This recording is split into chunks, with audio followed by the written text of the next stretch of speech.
इतना कुछ लिख देती हूँ सभी के लिए, लेकिन माँ के लिए मैं एक कविता नहीं लिख सकती और शायद नहीं लिख पाऊंगी कभी भी।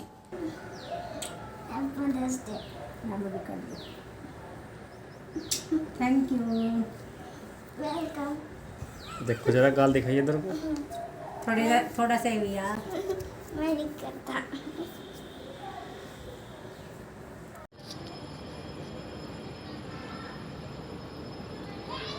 ये बैठी है टटीरी, इतनी सुंदर लगती है, बोलती भी है, अभी बोलनी। बोलेगी क्या? हाँ, इसकी भाषा में भी बोलनी पड़ती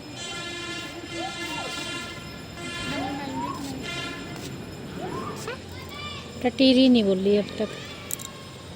बोल ले बब्बू, बोल ले, ये बोल ले लड्डू, बोलिए बोलिए।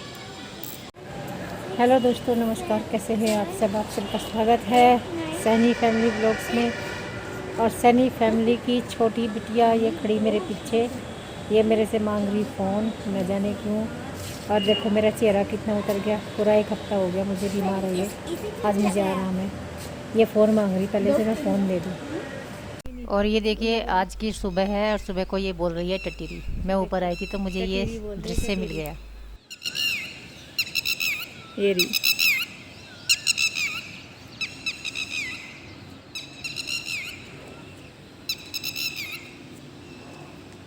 है, यहीं बैठी थी शाम भी। कितना सुखद लगता है सुबह सुबह पक्षियों की आवाज़, बहुत अच्छी लगती है सुबह सुबह। तो बैठी है भी कुछ वो बोल रही उधर। यहाँ देखो जी, ये टेडी धो रहा है, काफी दिन से पेंडिंग में पड़ा था ये। हेलो जी, नमस्कार, स्वागत है आपका सैनी फैमिली ब्लॉग्स में। देखिए आज मेरा चेहरा थोड़ा सा खिला हुआ है, तो जब तक चेहरा बुझा हुआ था मैं कैमरे के सामने नहीं आई, मैंने वीडियो नहीं बनाई। अच्छा नहीं लगता कि कैमरे के सामने आते ही रोने लगो, अपना रोना। आप लोग इस काम के लिए थोड़ा ही हो, आप लोग अपने मनोरंजन के लिए यूट्यूब देखते हैं, ब्लॉग्स देखते हैं, ब्लॉग्स में कुछ अच्छा दिखे, कुछ सीखने को मिले, इसलिए देखते हैं। तो कम से कम ऐसा तो होना ही चाहिए कि कोई बोर ना हो। तो भाई ऐसा है, आज है 9 तारीख, करंट की वीडियो आपको दे रही हूँ, आज की ही एकदम लेटेस्ट वीडियो। और कल है हमारे यहाँ शादी, 10 तारीख में जाना तो आज था, लेकिन प्रिंसी का एग्ज़ाम है, प्रिंसी एग्ज़ाम देने गई है। और कल भी एग्ज़ाम है प्रिंसी का, और स्पेशल तो निमंत्रण प्रिंसी के लिए ही आया हुआ है। लेकिन देखते हैं एग्ज़ाम देने के बाद वो थोड़ी सी अपीयरेंस वहाँ पे अपनी दे पाती है कि नहीं, गेस्ट अपीयरेंस थोड़ी सी देर के लिए जा सकती है, इंतज़ाम कर सकते हैं, देखेंगे। और भाई मैंने कपड़े वपड़े धो लिए, और ये हमारा प्यारा सा टेडी बहुत दिन से पड़ा हुआ था, इसको कोई नीला नहीं रहा था, ये मैंने आज बड़ी मशक्क़त करके धोया है मशीन में। और बाकी कपड़े भी धुले हैं, ये गट्ठड़ है पूरा भरा हुआ, इसे ऊपर लेके जाऊंगी यदि मेरे से चला गया तो ये है। और जब मैं कल ये धो रही थी, कल डाला था मैंने ये मशीन में, आज निकाला। कल आधे कपड़े धो के मैंने फिर छोड़ दिया था, क्योंकि तबीयत ऐसी ही चल रही। जैसे ही मैं धोने लगी, कान्हा अपने छोटे छोटे उठा के ले आया तुरंत। ये देखो, ये और ये ये देखो, और ये भी। तो भाई उसके सारे धोए ही हैं जितने भी थे, ये देखो। तो ये सारे धो दिए मैंने कहा चलो अच्छी बात है। और ये भी धो दिया था, जो भी है जैसे भी है, वो खेलता तो है ही इनसे। तो ये सारे धो दिए थे मैंने। और भाई पूरा काम मैंने ख़त्म कर रखा है मॉर्निंग रूटीन का। अब छत पे जाती हूँ, ये कपड़े डालती हूँ छत पे जाकर। घर में इस समय अकेली हूँ, बिल्कुल अकेली हूँ। और अकेलेपन का मज़ा भी बहुत है, लेकिन जब तबीयत ख़राब होती है ना, तब अकेलापन बहुत गंदा लगता है। कितनी बात करती हूँ ना मैं, कभी कभी मुझे खुद ही महसूस होता है कि मैं जब बोलना शुरू करती हूँ फिर कंटिन्यू बोलती रहती हूँ। पता नहीं कैसा लगता होगा सामने वाले को, अच्छा लगता है कि नहीं, बताना ज़रूर मुझे कैसा लगता है। कपड़े डाल आई हूँ मैं ऊपर, और मुझे फिर बेचैनी होनी शुरू हो गई है। पेट में बहुत ज़्यादा है मेरे गड़बड़, और ये ऐसे ही चलेगी ज़िंदगी भर। तो मुझे जब भी ऐसा बेचैनी होती है तो मुझे कुछ ना कुछ खाना पड़ता है। फ़िलहाल ये खीरा है जो मैं फ्रिज से निकाल कर लाई हूँ, हालांकि मैं डायरेक्ट फ्रिज से निकली हुई चीज़ खाती नहीं। केले रखे हुए हैं, इन्हें काटूँगी। ये काला नमक है, ये मिलाऊँगी और ये खाऊंगी और फिर देखूंगी कैसा महसूस होता है। ये था जी मुनमुन का रिवीजन टेस्ट एसएसटी का, और ये बोल रही कि 5 बच्चों के 10 में से 10 आए हैं और 5 नहीं 90% के 0 आ रखे। 90% के 0 आ रखे, 10% पास हो रखे, और उन 10% में 10 में से 10 इनके महाराज जी के हैं। और कितने बच्चों के हैं? मेरे अलावा 5 लोग। यहाँ कर दूँ? ये मेरे साइन है जी, कर लियो। जिस पर नकल होगी कर लियो, ये साइन है मेरे। कल मदर्स डे था, जो मई का 2 वो होता है संडे, उसको मदर्स डे होता है। और इसी के आसपास मेरा बर्थडे होता है हमेशा। 11 मई को मेरा बर्थडे होता है, और कभी 10 मई का ये होता है मदर्स डे, कभी 11 का होता है, कभी 12 का, कभी 13 का। मतलब ये है 7 मई के बाद कभी भी होता है, 7 और 14 के बीच, 7 मई के और 14 मई के बीच कभी भी हो जाता है। तो हमेशा 10 के आसपास ही पड़ता है। तो जी हमारी बेटियों ने और हमारे कान्हा ने भी बर्थडे वो मदर्स डे विश किया। शायद कान्हा की वीडियो तो बनाई थी सैनी जी ने, सभी ने अपने बच्चों की बना रखी है। और मेरी बेटियों ने रैंडमली आकर मुझे किस किया और हैप्पी मदर्स डे बोला। तो ऐसे में वीडियो तो हो नहीं सकती भाई, और जब रैंडमली होता है कोई काम तो तभी अच्छा लगता है। अब मैं फिर उन्हें बोलूँ कि दोबारा किस करो, दोबारा विश करो, वीडियो बनाएंगे, तो वो मेरी बेटियों को पसंद नहीं आता बिल्कुल भी।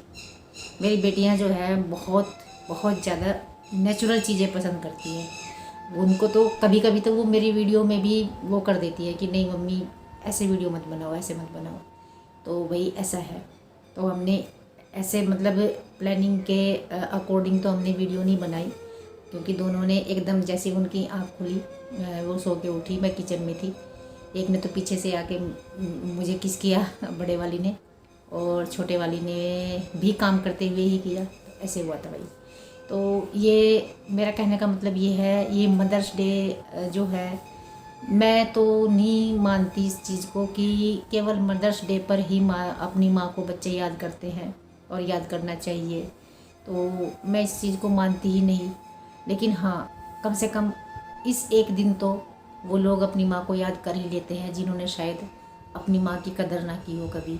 हाँ, उन माँओं के लिए थोड़ा सा लगता है अच्छा, वरना तो हम जैसी माँओं के लिए और हमारी माँओं के लिए तो हर रोज़ मदर्स डे है, हर रोज़।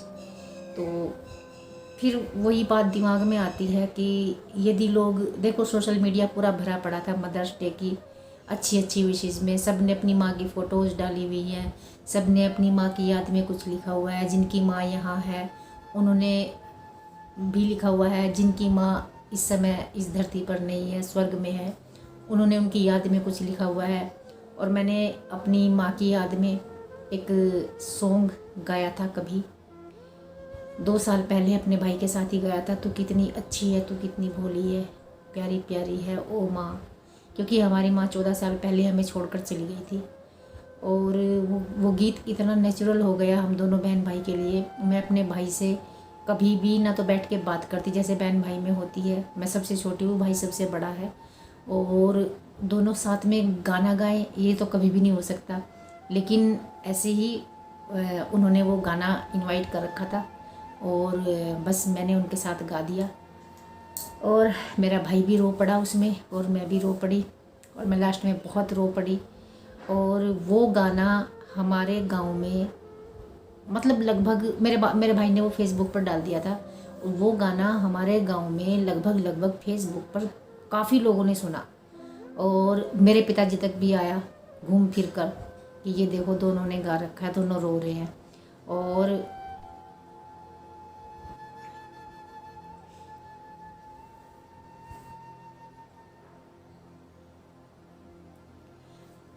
उसे सुनकर मेरे पिताजी भी रो पड़े थे। तो फिर पिताजी ने मुझसे बोला था, बात करी थी उन्होंने कि वो तुम दोनों बहन भाई ने जो गाना गाया हुआ है उसे लोगों ने बहुत पसंद किया गांव में, और सब ने यही बोला कि ये एकदम से नेचुरल है, क्योंकि दोनों सगे बहन भाई हैं, दोनों की माँ नहीं है। तो मेरा कहने का मतलब ये है कि उस गाने को जब सुनती हूँ तब भी, और जब मैं गाती हूँ तब भी बहुत रोती हूँ, बहुत। मेरी आंखें लाल हो जाती हैं। और कल मैं पूरा दिन रोई, उस गाने को कंटिन्यू सुनती रही, रिपीट कर करके मैं उस गाने को सुनती रही और रोती रही, सुनती रही, रोती रही। और मैंने फिर से वो फेसबुक पर डाला था, लेकिन उसके बाद मैंने अपना, मुझे पता नहीं क्यों क्या हुआ कि मैं उसे सुन ही नहीं सकती थी। फिर मैंने अपना अकाउंट ही डीएक्टिवेट कर दिया। और इस विषय में बस इमोशंस जो हैं वो सब कुछ कह देते हैं, कुछ कहने की ज़रूरत नहीं है। वो आप देख ही रहे हैं मेरी स्थिति।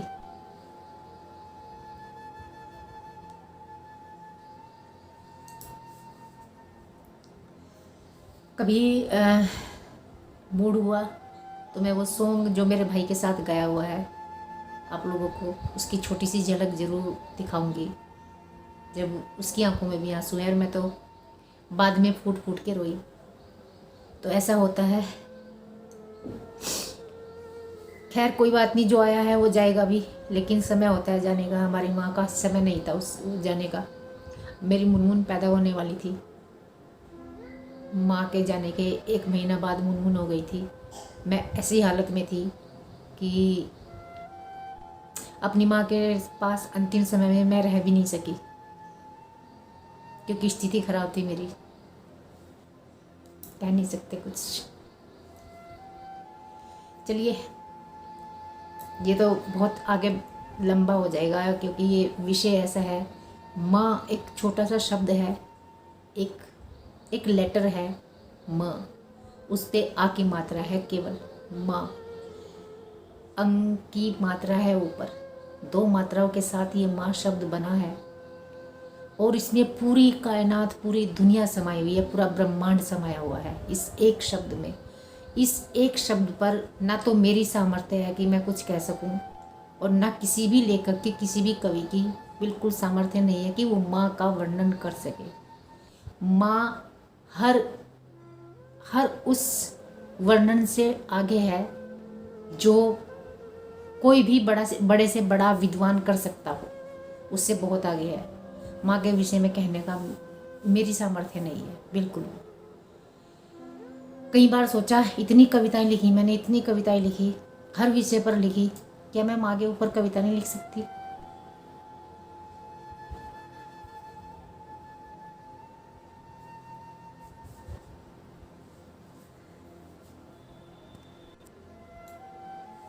लेकिन बात वही है, नहीं लिखी जाती मुझसे, कभी नहीं लिख पाऊंगी।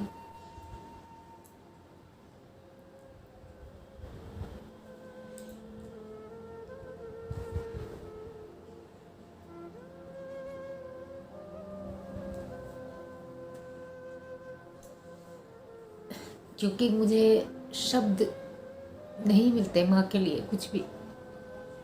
इतना कुछ लिख देती हूँ सभी के लिए, लेकिन माँ के लिए मैं एक कविता नहीं लिख सकी और शायद नहीं लिख पाऊंगी, कभी भी नहीं बोल पाऊंगी। इस वीडियो में इतना ही। ईश्वर सबके माँ बाप का साया उनके सर पर बनाए रखे, बस यही प्रार्थना है।